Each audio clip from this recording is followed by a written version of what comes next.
ठाकरे गटाचे खासदार संजय राऊत बोलतायत, थेट जाऊयात। सांस्कृतिक शहर आहे, ज्या नाशिकमध्ये वीर सावरकरांपासून कुसुमाग्रजापर्यंत असे महान लोक जन्माला आले, ते संपूर्ण नाशिक त्र्यंबकेश्वरपर्यंत हे ड्रगच्या विळख्यात आहे। दोन मोठे कारखाने ड्रगचे हे नाशिकमध्ये उद्ध्वस्त करण्यात आले। कोट्यावधी रुपयाचं ड्रग्स तिथून अख्ख्या महाराष्ट्रात आणि बाहेर गेलं। महाराष्ट्रात येणारं ड्रग्स हे गुजरातमधून येतं, हे देवेंद्रजी फडणवीस यांना माहीत आहे का?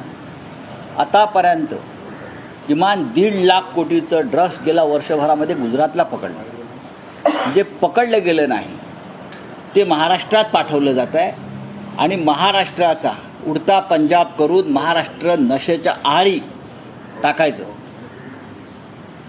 महाराष्ट्र बदनाम करायचा, महाराष्ट्राची तरुण पिढी उद्ध्वस्त करायची, अशा प्रकारचे कारस्थान चालू आहे।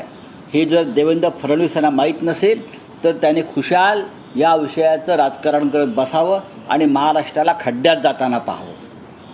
काय सांगता मला तुम्ही? हा पाटील, तो पाटील, तो पाटील। आपण गृहमंत्री आहात ना, गृहमंत्र्याच्या प्रतिष्ठेला शोभेल असं वागा आणि बोला, असं मी त्यांना हात जोडून विनंती आहे। उद्या नाशिकचा मोर्चा हा इशारा मोर्चा आहे। कॉलेजचे विद्यार्थी, शिक्षक, शाळकरी विद्यार्थी, शिक्षक, सामान्य जनता उद्या नाशिकच्या मोर्चामध्ये सहभागी होईल। कारण नाशिकपासून संपूर्ण तो जो परिसर आहे, जिल्हा, त्र्यंबकेश्वर, तीर्थस्थानं ही ड्रगच्या विळख्यात सापडलेली आहे। आणि ललित पाटीलचं नाशिक कनेक्शन आपल्याला माहिती आहे। नाना पटोले असतील, अन्य काही प्रमुख नेते असतील, त्यांनी 2 कॅबिनेट मंत्र्यांचा संदर्भ दिलेला आहे, आरोप केलेले आहे की 2 मंत्री या सगळ्या प्रकरणामध्ये आहेत। मिस्टर फडणवीस यांनी त्यांची चौकशी करावी, त्याच्यावर बोलावं, त्यासाठी एखादा चौकशी आयोग नेमावा, 2 मंत्र्यांचे राजीनामे घ्यावेत, हिम्मत असेल तर म्हणतोय मी। अगर आप पे हिम्मत है तो 2 मंत्री का इस्तीफा लीजिए आप, जिसके ऊपर आरोप हो गया है। करताय का? आम्हाला का तुम्ही सांगता, धमक्या देताय? आम्हाला धमक्या देऊ नका, आम्हाला धमक्या देऊन काही उपयोग नाही। तुम्ही आम्हाला फार तर काय करा, खोटी प्रकरणं परत टाकाल ना आमच्यावर, खोटे गुन्हे दाखल कराल। 2024ची बॉर्डर लाईन लक्षात ठेवा, काय होत आहे ते। 2024ला तुम्ही आहात आणि आम्ही आहात। आतापर्यंत आम्ही कधी सुडाने वागलो नाही, राजकारण हे सुडाचा कारखाना नाही, पण ज्या पद्धतीनं तुम्ही वागताय लक्षात घ्या, तुम्हालासुद्धा कुटुंब आहेत, तुम्हालासुद्धा मुलं बाळं आहेत, तुम्हालासुद्धा मित्रपरिवार आहे, तुमचेसुद्धा व्यवहार आणि व्यापार आहेत, तुमच्यासुद्धा चोऱ्या माऱ्या या उघड झालेल्या आहेत सगळ्या। आज सत्ता आहे म्हणून तुम्ही दाबताय।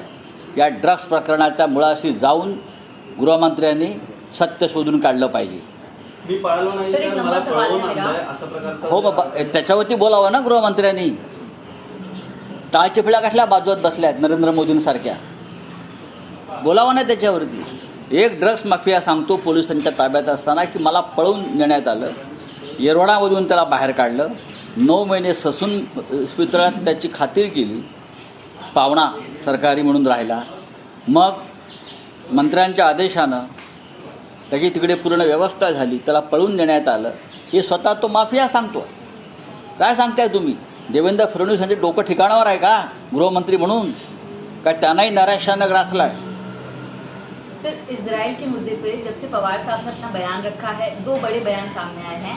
फडणवीस ने कहा है कि शरद पवार मुस्लिम राजनीति, जो तुष्टीकरण की राजनीति कर रहे हैं, मुस्लिम वोट के लिए ऐसे बयान दे रहे हैं। बात ऐसी है कि हेमंत बिस्वा ने कहा है कि शरद पवार क्या बहुत जल्द सुप्रिया सुले को हमास भेजने की तैयारी कर रहे हैं। तो ये 2 बड़े रिएक्शन उनके बयान के बाद। बात ऐसी है,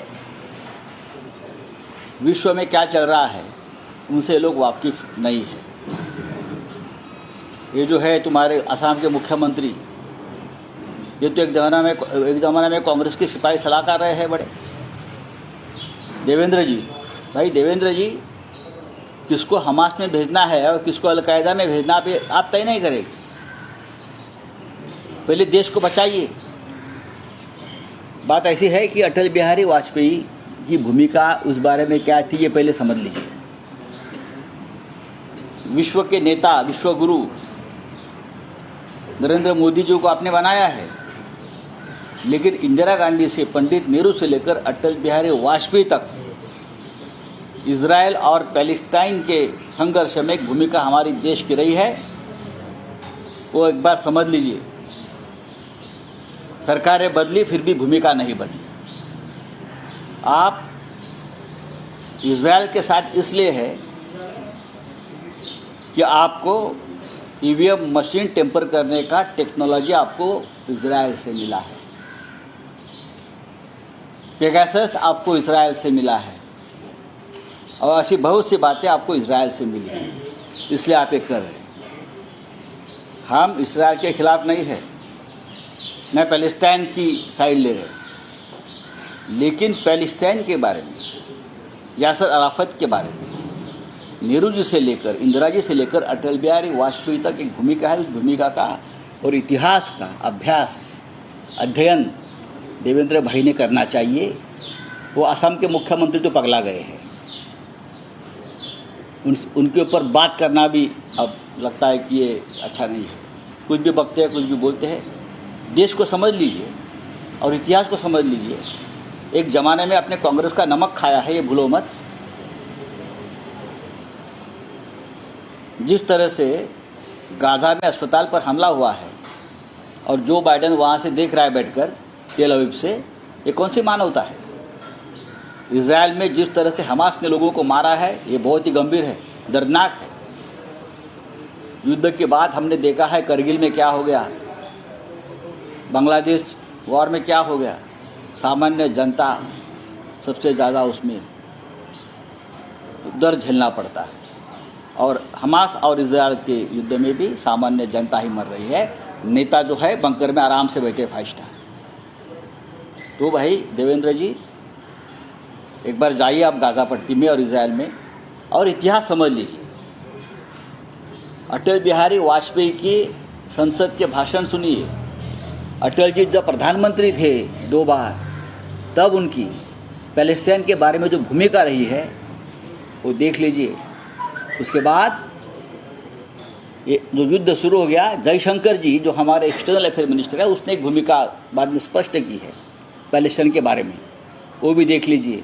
यहाँ बैठकर सबको एडवाइस देते आप, वो बंद कर लीजिए। सर, ओवैसी 23 अक्टूबर को एक जो पैलेस्टाइन और गाजा में के खिलाफ प्रोटेस्ट ऑर्गेनाइज कर रहे तमाम पॉलिटिकल पार्टीज के लीडर्स को बुलाया है। मुझे मालूम। तो सर उसमें शामिल हो गए। मराठा भाजपच्या मेळाव्यामध्ये पंतप्रधान कोण असं प्रश्न विचारला तर राहुल गांधींचं नाव कार्यकर्त्यांकडून घेण्यात आलेलं आहे। ठीक आहे, 2024ला पाहू ना।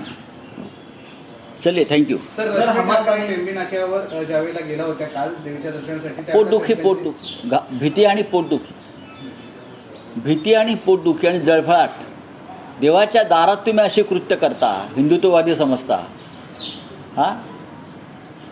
आणि रश्मी ठाकरे तिथे आल्यावर तुम्ही घाबरून लाईट बंद करता, पंखे बंद करता।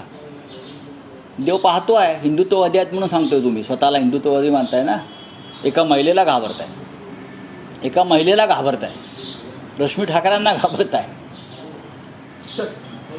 फडणवीस कह रहे हैं कि महायुति, हमारी जो सरकार है महायुति, इसमें कोई भी मतभेद नहीं है, कोई झगड़ा नहीं है सीट शेयरिंग को लेकर। जहाँ पता चलेगा, जल्दी ही पता चलेगा। ये जो क्या अजित पवार का एक गुट है, शिंदे, बीजेपी, हाँ, क्या होता है चुनाव में आपको पता चलेगा।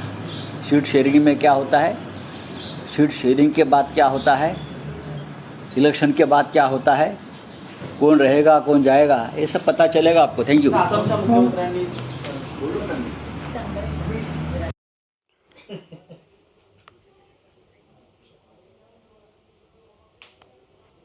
तर फडणवीस हिंमत असेल तर राजीनामे घ्या असं संजय राऊत यांनी म्हटलंय। ड्रग्ज प्रकरणाच्या खोलापर्यंत चौकशी केली पाहिजे असं देखील संजय राऊत यांनी म्हटलंय। शिंदे गट रश्मी ठाकरेंना घाबरतोय, फडणवीसांनी गृहमंत्री म्हणून डोकं ठिकाणावर आहे का असं देखील संजय राऊत यांनी म्हटलंय। ड्रग्ज प्रकरणात 2 मंत्र्यांची नावं समोर आली आहे, पटोलेंनी जी नावं दिलेली आहेत त्या दोघांची चौकशी करा असं देखील खासदार संजय राऊत यांनी म्हटलंय।